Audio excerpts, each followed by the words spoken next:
August 1st, 1943, 9:47 a.m., 22,000 feet above Ploiești, Romania. Second Lieutenant John Jack Warner, pilot of Sandman from a 93rd Bombardment Group, heavy, felt his B-24D Liberator shutter as flak burst close enough to rattle the aircraft's aluminum skin. Through the greenhouse nose, he could see the oil refineries, Germany's primary fuel source, belching black smoke into the Romanian sky. Behind him, 177 other B-24 Liberators from 5 bombardment groups were converging on the target at wave-top height, flying so low their propellers kicked up dust from Romanian wheat fields. What Warner didn't know, what none of the 1,726 airmen crammed into those flying boxes knew, was that they were about to participate in the longest, lowest, and most controversial bombing mission of World War II. A mission that would earn 5 Medals of Honor and cost 53 aircraft in a single afternoon. A mission that would demonstrate both the B-24's incredible versatility and its horrifying vulnerability. The Consolidated B-24 Liberator wasn't beautiful. Nobody pretended it was. With its slab-sided fuselage, twin-tail fins, and high-mounted Davis wing, it looked like something designed by committee and built in a hurry, which was exactly what it was. B-17 crews called it the flying boxcar. B-24 crews didn't disagree. They just pointed out that boxcars got the job done. What German fighter pilots, circling above Ploiești that August morning, couldn't have imagined was that this ugly American bomber represented the most mass-produced heavy bomber in history. That by war's end, 18,482 Liberators would roll off assembly lines at 5 factories, including one built from scratch in 6 months on farmland outside Detroit. That this ungainly aircraft would drop more bombs, fly more missions, and serve in more theaters than any other American bomber. The B-24 wasn't glamorous like the B-17. It was never called Flying Fortress or celebrated in Hollywood films.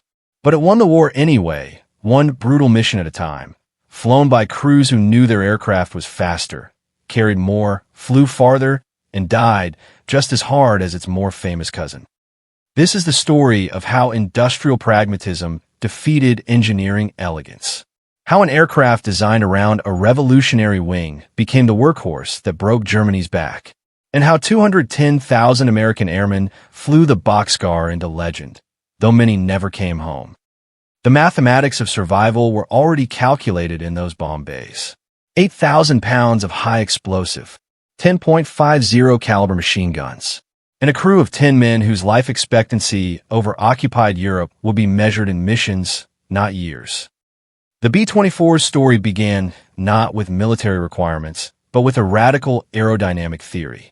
David R. Davis, a self-taught aerodynamicist working from a garage in California, had developed a wing design that promised unprecedented efficiency. High aspect ratio, long and narrow, laminar flow characteristics that reduced drag by 40% compared to conventional wings.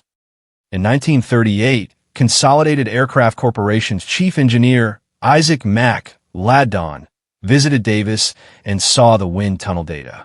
The numbers were extraordinary. A bomber using this wing could fly 30% faster or carry 30% more payload than existing designs with the same engines. Ladon made a decision that would define American strategic bombing: build the bomber around the wing. When the Army Air Corps requested proposals for a next-generation heavy bomber in January 1939, Consolidated submitted a design so unconventional it shocked evaluation boards. The fuselage was a simple rectangular tube, essentially a flying railroad car, chosen because it maximized internal volume while simplifying mass production. The wing sat high on the fuselage to allow ground clearance for a massive bomb bay. Twin vertical stabilizers replaced the traditional single tail, providing better control with less weight. The XB-24 prototype first flew on December 29, 1939. Test pilot Bill Wheatley's report was lukewarm on handling but enthusiastic about performance. She's a truck driver's airplane, heavy on the controls, tiring to fly.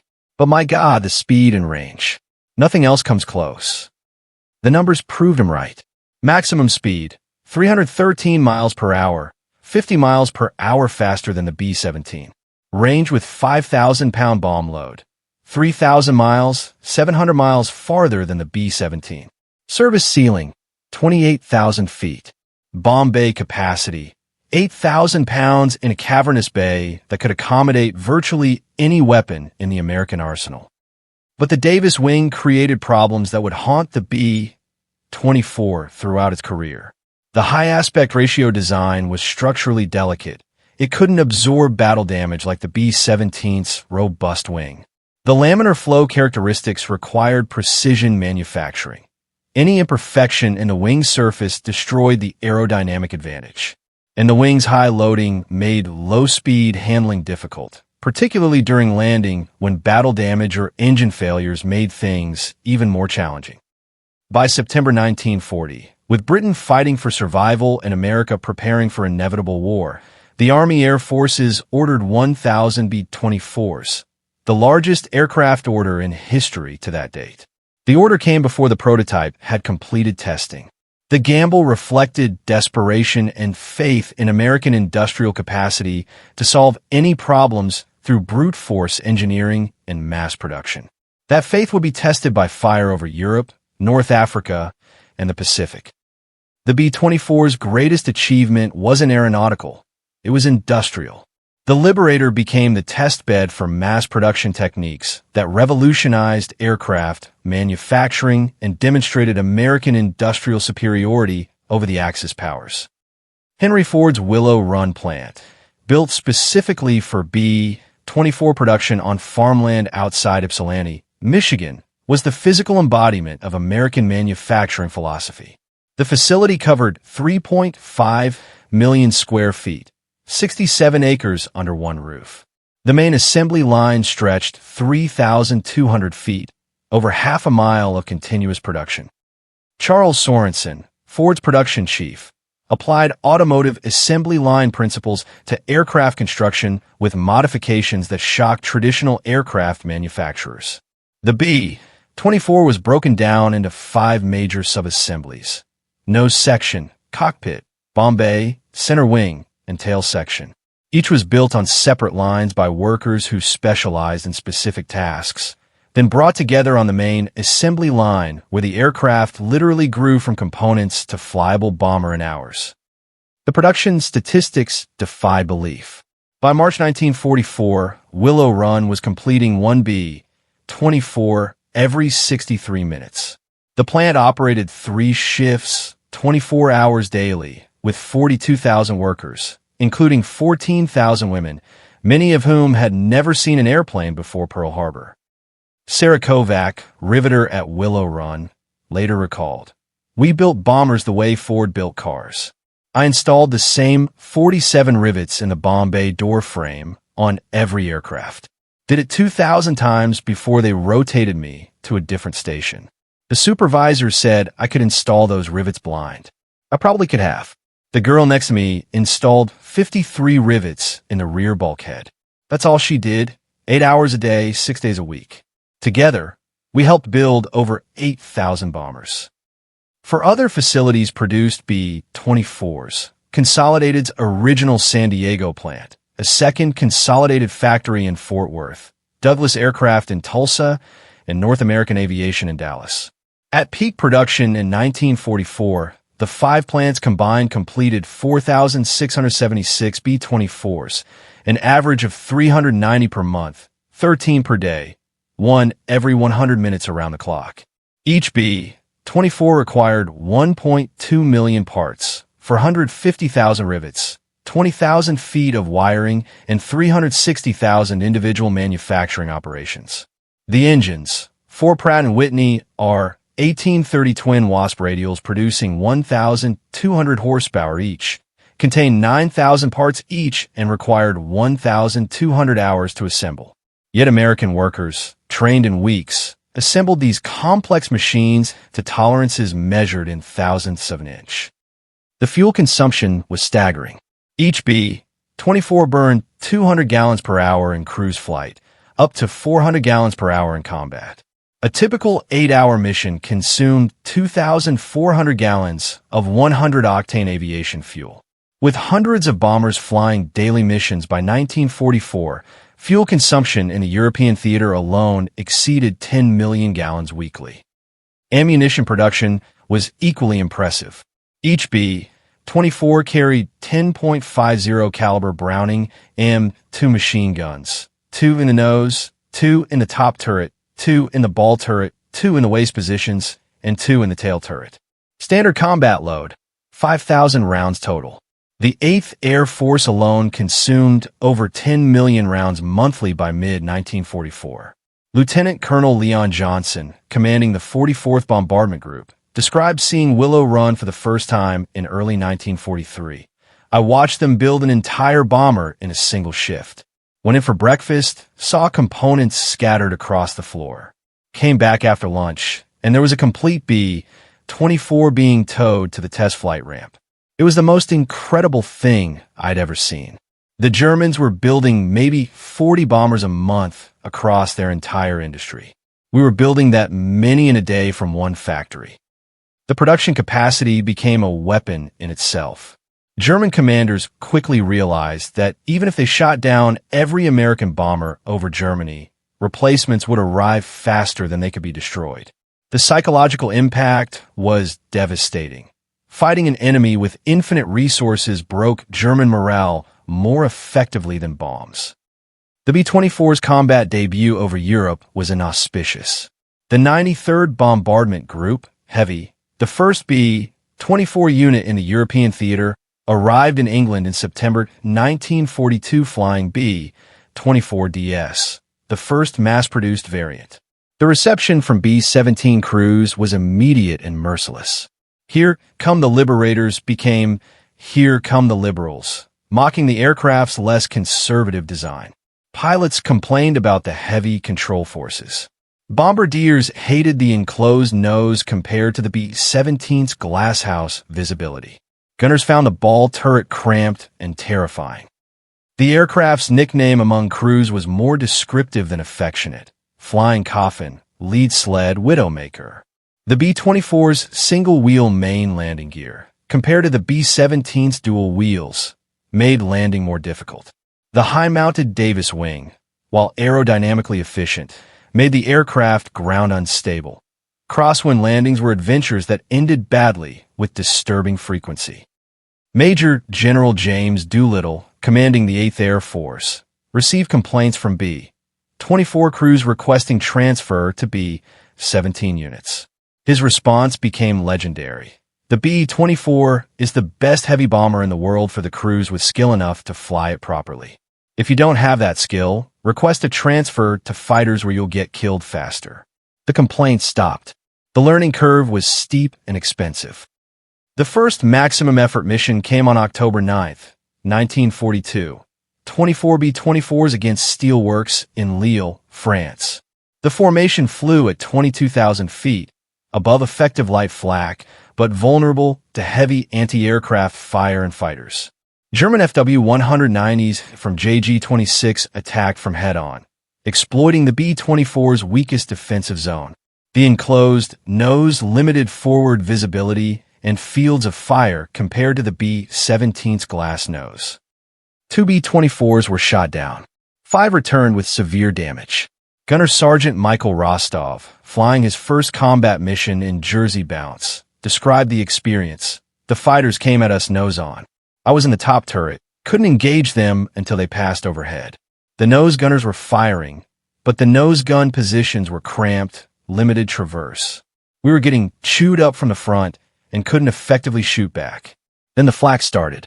The aircraft shook like it was coming apart. Pieces of wing were missing when we landed. I counted 47 flak holes in our aircraft, 3 crewmen wounded, and we were lucky. The vulnerability from frontal attacks led to field modifications. Nose gun positions were improved. Some groups installed additional .50 calibers in the nose, reducing bombardier workspace, but increasing defensive firepower. By early 1943, factory-built B-24GS and B-24 B-24HS featured powered nose turrets with 2.50 caliber guns, finally providing adequate forward defense. The refinements came at a price measured in aluminum and blood. Between October 1942 and May 1943, 8th Air Force B-24 groups lost 127 aircraft to enemy action, a 30% loss rate that meant statistically a crew wouldn't survive their 25-mission combat tour. Yet the B-24s kept flying. Their speed advantage, typically 20 to 30 miles per hour faster than B-17 formations, meant they could often outrun pursuing fighters. Their range allowed them to reach targets B-17s couldn't hit, and their massive bomb bay capacity meant they delivered more ordnance per mission. While B-24s in Europe shared the strategic bombing campaign with B-17s in the Pacific theater, the Liberator was the dominant heavy bomber. The vast distances, thousands of miles between bases and targets, demanded the B-24's superior range.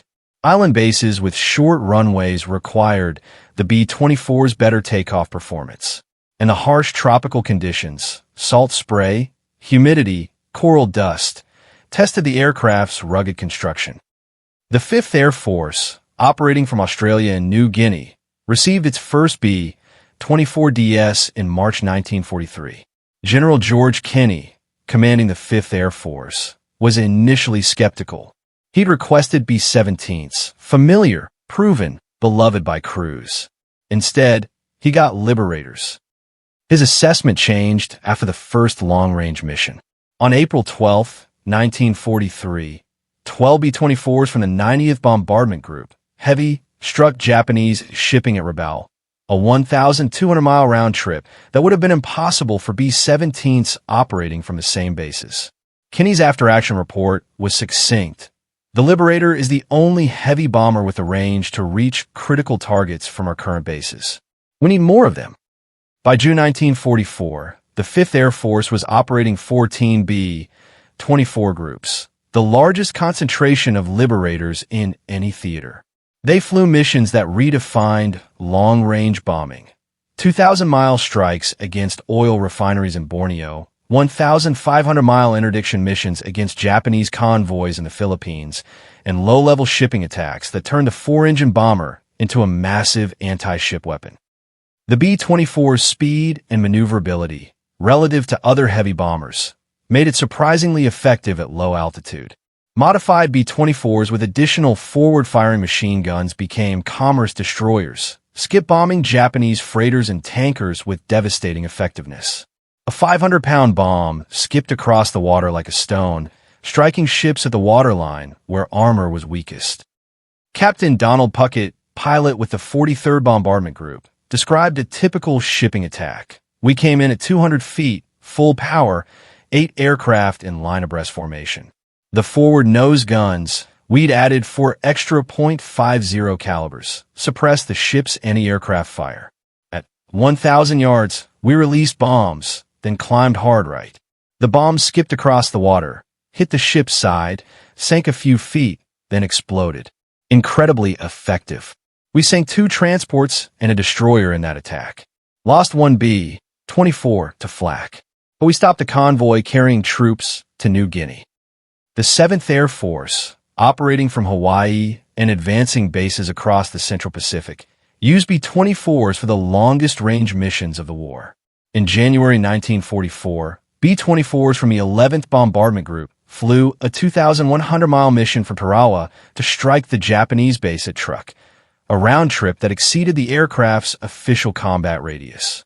They made it by stripping every non-essential item, loading maximum fuel, and accepting that battle damage or engine failure meant ditching at sea with slim rescue prospects. Flight Officer Robert Mack, navigator on that mission, we calculated fuel consumption down to the gallon. Every pound mattered. We stripped the waste guns to save weight. Carried minimum ammunition for the remaining guns. No heated suits. Save the electrical load. We flew 11 hours, the last 2 hours on fumes. When we landed, the engines quit taxiing to the hard stand, literally out of gas. But we hit the target and came home. The B-24 got us there and back. Nothing else could have done it.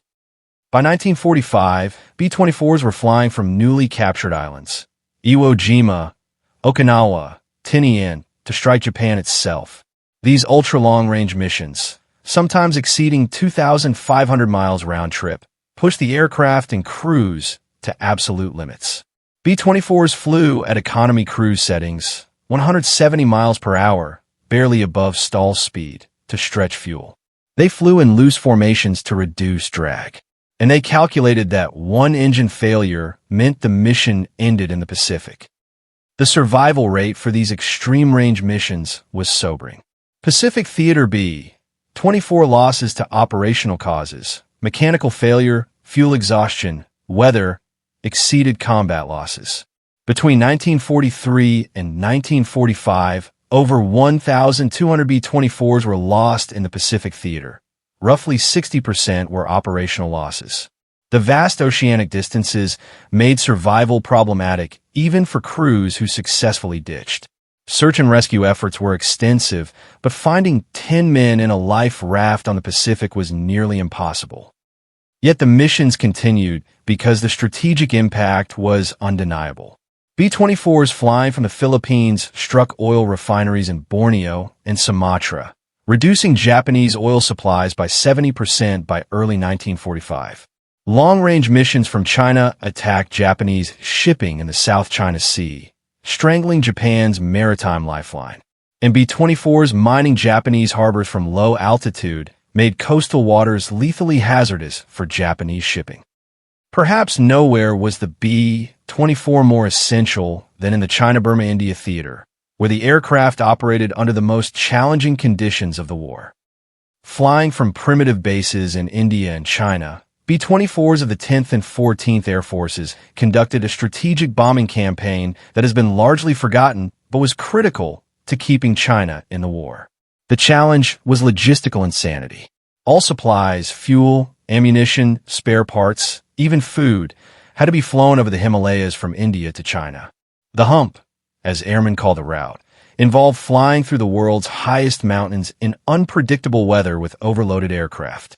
The B-24s assigned to cargo duties with modified interiors could carry 8,000 pounds of supplies per trip, far more than the C-47 transports typically used. But the combat B-24s faced even more daunting missions. Operating from bases in China with limited supplies, they struck Japanese targets throughout Southeast Asia, Formosa, and even Japan itself. Missions that sometimes required flying 2,000 miles from bases that had only enough fuel for 2 or 3 missions before resupply flights over the hump brought more. Major Horace "Slim" Carswell, pilot with the 308th Bombardment Group, flew B-24s out of China against Japanese shipping in the South China Sea. On October 26, 1944, Carswell's aircraft attacked a Japanese convoy near Hong Kong. His B-24 took heavy anti-aircraft fire, 2 engines were destroyed, and fire broke out in the bomb bay. The bombardier and navigator were wounded. Carswell could have ordered the crew to bail out over water where rescue was possible. Instead, with the aircraft barely controllable, he flew inland toward Chinese guerrilla territory, giving his crew better survival chances. The B-24 crashed before reaching safety. Carswell was killed. His crew survived. Carswell received the Medal of Honor posthumously. The CBI theater demonstrated the B-24's versatility beyond bombing. Liberators flew supply missions, photo reconnaissance, electronic warfare, and even served as VIP transports carrying Allied commanders between theaters. B-24s modified as transports, with bomb bay, fuel tanks, and crewed seating in the bomb bay, carried passengers throughout the theater, connecting isolated bases across Asia. The psychological impact on Japanese forces was significant. Knowing that American bombers could reach anywhere, from bases thousands of miles away operating with minimal supplies, created a sense of helplessness. Japanese commanders had to defend everything because the B-24's range made everywhere vulnerable. By June 1943, the 8th Air Force was fielding 6 B-24 groups compared to 12 B-17 groups. The imbalance reflected both production priorities. B B-17 production was established earlier, and operational preferences.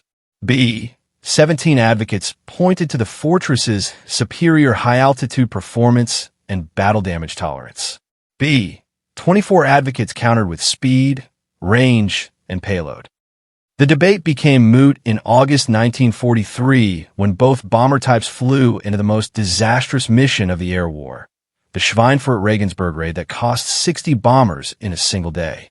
The B-24s, assigned to Regensburg, lost 24 aircraft, 40% of the attacking force.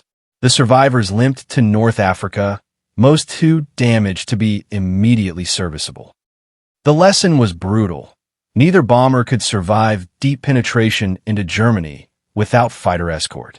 The range problem wouldn't be solved until P-51 Mustangs arrived in numbers in early 1944. Until then, the bomber crews, B-24 and B-17 alike, flew into hell and calculated their odds by counting empty beds at breakfast. The mission briefing at 4 a.m. was unusual. Rather than the typical high-altitude approach, the B-24s would attack at minimum altitude. Some aircraft would cross the target at 50 feet to achieve surprise and evade German radar. The target, the Ploesti oil refineries in Romania, which supplied 60% of Germany's crude oil. Destroy Ploesti, planners argued, and you cripple the Wehrmacht's ability to wage war. The 5 bombardment groups, 177 B-24DS carrying 311 tons of bombs, launched from Benghazi, Libya, at 7 a.m. The round-trip distance, 2,400 miles, at the extreme limit of the B-24's range. Every aircraft was loaded with maximum fuel, reducing bomb load, but extending range just enough to reach home. The formation flew across the Mediterranean at 3,000 feet to avoid radar detection. Navigator 2nd Lieutenant Norman Whalen, 98th Bombardment Group, later recalled, "We had 9 hours over water and enemy territory. No fighter escort, the fighters didn't have the range. We were on our own." The briefing officer said expect moderate anti-aircraft fire. That was optimistic. What we got was hell on earth. The plan unraveled almost immediately. The lead navigator's B-24 crashed in the Mediterranean after radio failure. Crucial navigation data was lost. The formation accidentally flew over German early warning positions in Albania, sacrificing surprise. Then, approaching the target, 2 groups took a wrong turn, arriving at Ploesti from unexpected directions that threw off attack coordination. The result was 177 B-24s attacking from multiple directions at minimum altitude into defenses fully alerted and waiting. German intelligence had anticipated the attack. Ploesti's defenses included 237 heavy anti-aircraft guns, dozens of light flak positions, barrage balloons with steel cables to shred low-flying aircraft, and Romanian fighter squadrons scrambled and waiting. When the bombers arrived at 11:50 a.m., they flew into the most concentrated anti-aircraft fire in the European theater. Lieutenant Jack Warner's Sandman led the 93rd Bombardment Group's approach at 250 feet. His co-pilot, 2nd Lieutenant Robert O'Reilly, described the scene. "The flak was so thick you could walk on it. Tracers everywhere. We were flying into a wall of steel. Aircraft ahead of us were exploding, just disintegrating. Flames, wreckage, parachutes. The refineries were already burning from the first groups. We had to fly through the smoke and fire to reach our target." Warner's aircraft survived the run. 53 others didn't. The low altitude that was supposed to provide protection became a death sentence. At 50 feet, there was no time to evade or recover from damage. One hit often meant instant catastrophe. Aircraft flew so low that explosion debris from their own bombs damaged following bombers. Some B-24s flew through refinery structures, smokestacks, towers, pipes, in the chaos of the low-altitude attack. Colonel John Killer Kane, commanding the 98th Bombardment Group, led his formation straight through the inferno. His B-24 Hail Columbia took multiple flak hits but continued through the target. Behind him, aircraft were falling in flames. Of the 21 B-24s in his group that entered the target area, 9 were shot down over Ploesti. Kane received the Medal of Honor for pressing the attack despite catastrophic losses. Lieutenant Colonel Addison Baker, deputy commander of the 93rd Bombardment Group, was flying in Hell's Winch when his aircraft took direct hits before reaching the target. 2 engines were destroyed, the aircraft was on fire, and the bomb bay was damaged. Bombs couldn't be dropped. Baker could have turned away and attempted a crash landing. Instead, he continued toward the target with his aircraft burning, drawing defensive fire that might have destroyed other bombers. Hell's Winch exploded over the refinery. Baker and his entire crew were killed. Baker received the Medal of Honor posthumously. Second Lieutenant Lloyd Hughes was piloting Made in USA toward his assigned refinery when his aircraft's fuel cells were hit. Aviation fuel streamed from the wings, creating vapor trails that ignited almost immediately. Hughes had 30 seconds to drop his bombs and get out, but his target, a critical refinery unit, hadn't been hit yet. He continued the bomb run with his aircraft trailing fire, dropped his bombs precisely on target, then crashed attempting to gain altitude for the crew to bail out. Hughes received the Medal of Honor posthumously. The mission lasted 90 minutes from first approach to last aircraft clearing the target. By 1:30 p.m., the surviving B-24s were limping toward Allied bases in North Africa and Cyprus, many too damaged to reach Libya. The final tally: 53 B-24s lost, a 30% loss rate. 660 airmen killed, wounded, or captured. 5 Medals of Honor awarded, 3 posthumously. Of the 1,726 airmen who launched that morning, fewer than 1,100 returned. Many survivors never flew combat again. The psychological trauma was too severe. The damage to Ploesti was significant, but not decisive. Production was disrupted for several months, but German engineers had the refineries back to near full capacity by November.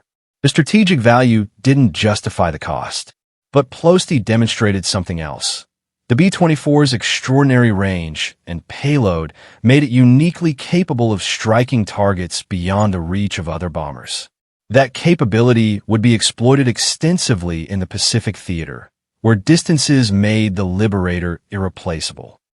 By January 1944, the B-24 had evolved into a mature weapon system. The B-24J variant, the most produced model with 6,678 built, incorporated all combat lessons. Powered nose turret with 2.50 caliber guns solved the frontal defense problem.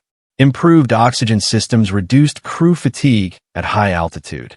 Better heating systems made life marginally more tolerable at 25,000 feet, where temperatures reached minus 40 degrees Fahrenheit.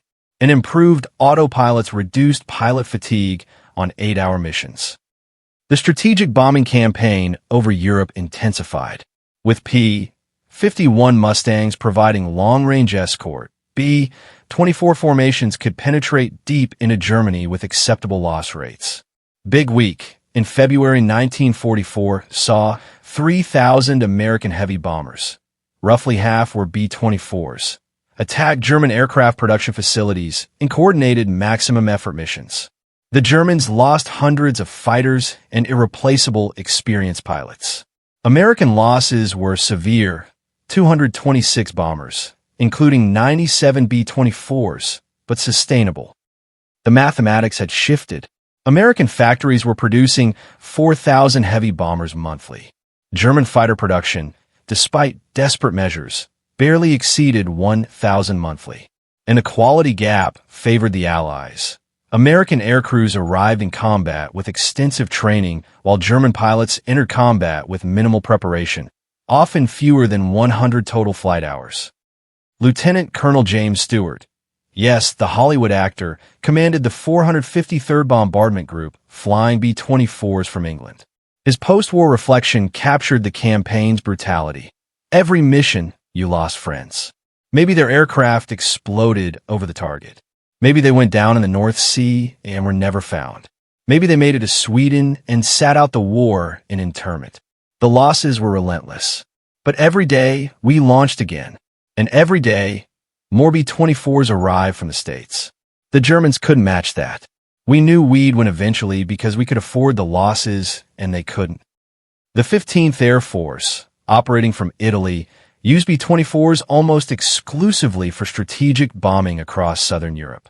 From bases around Foggia, Liberators struck targets throughout the Balkans, Austria, and southern Germany, including the Ploesti refineries, which were finally destroyed in sustained attacks during summer 1944. These Italian-based B-24s faced some of the most intense anti-aircraft defenses of the war. The March 18, 1944 mission against Vienna cost 21 B-24s, shot down over the target or lost to battle damage while trying to reach Italy.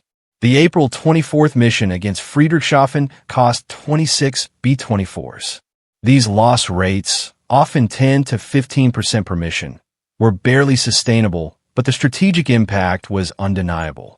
German oil production collapsed. Synthetic fuel plants were destroyed faster than they could be rebuilt, and German fighter opposition weakened as fuel shortages grounded experienced pilots. In the Pacific, B-24s supported the island-hopping campaign. They struck Japanese bases before invasions, interdicted supply lines, and provided air support for ground forces, roles that required the flexibility and range that only the Liberator could provide. During the Battle of Leyte Gulf in October 1944, B-24s from the Philippines attacked Japanese naval forces, demonstrating the bomber's versatility as an anti-ship weapon. The final B-24 combat missions of the war occurred on August 15, 1945, the day after Japan announced surrender. B-24s from Okinawa struck Japanese targets on the mainland that morning before receiving orders to abort. They were among the last Allied bombers over Japan before peace arrived. The human cost and legacy. Between 1942 and 1945, B-24 crews flew approximately 1 million combat sorties across all theaters. They dropped 635,000 tons of bombs, and they paid a horrific price. Approximately 4,500 B-24s were lost to enemy action, with another 2,000 plus lost to operational causes. The human toll: approximately 45,000 American airmen killed, missing, or captured while flying B-24s. The survival statistics were brutal. In the 8th Air Force, a B-24 crewman's statistical chance of completing a 25-mission combat tour in 1943 was approximately 30%. By 1944, with improved tactics and fighter escort, survival odds improved to 60%. But that meant 4 of every 10 men didn't make it. The psychological toll was immense. Combat fatigue, what we now call PTSD, affected most crews. The constant stress of flying into anti-aircraft fire and fighter attacks, watching friends die, and knowing that luck eventually ran out broke many men. Medical officers reported increasing cases of combat fatigue throughout 1944. Some crews refused to fly. Courts-martial for cowardice that were later recognized as trauma reactions to unbearable stress. After the war, the B-24 was quickly retired. By 1948, virtually all Liberators were scrapped or sold as surplus. The B-17, which flew fewer combat missions and dropped less ordnance, was preserved in museums and celebrated in films. The B-24 was forgotten. The reasons were partly aesthetic. The B-17 looked like a bomber should look, graceful and powerful. The B-24 looked like a box with wings. But partly institutional. B-17 advocates dominated post-war Air Force leadership and celebrated their preferred aircraft. And partly circumstantial. The B-17 flew the dramatic missions that captured public imagination, while B-24 slogged through unglamorous but essential missions in distant theaters. Today, only 2 B-24s remain in flying condition out of 18,482 built. Museums preserve perhaps a dozen more. The vast majority ended as scrap metal in the years immediately after the war, when aluminum was more valuable than history. But the men who flew them remember. In 2024, the few surviving B-24 veterans, now in their late 90s or older, speak with pride about the ugly bomber that won the war. They remember the grinding engine noise, the brutal cold, the constant fear, and the unglamorous missions that broke the Axis war machine. At the 2nd Air Division Memorial Library in Norwich, England, a registry lists the names of 6,706 American airmen killed while flying from bases in East Anglia. Most flew B-24s. Each name represents a story ended too soon. Young men from every American state and background who climbed into the ugly boxcar and flew into hell because their country asked them to. The Consolidated B-24 Liberator never achieved the iconic status of the B-17 Flying Fortress. It was never celebrated in Hollywood films or immortalized in popular culture. Veterans flew it not because they loved it, but because it was the aircraft assigned to them. But the statistics tell the truth that sentiment obscures. More B-24s were built than any other American combat aircraft of World War II.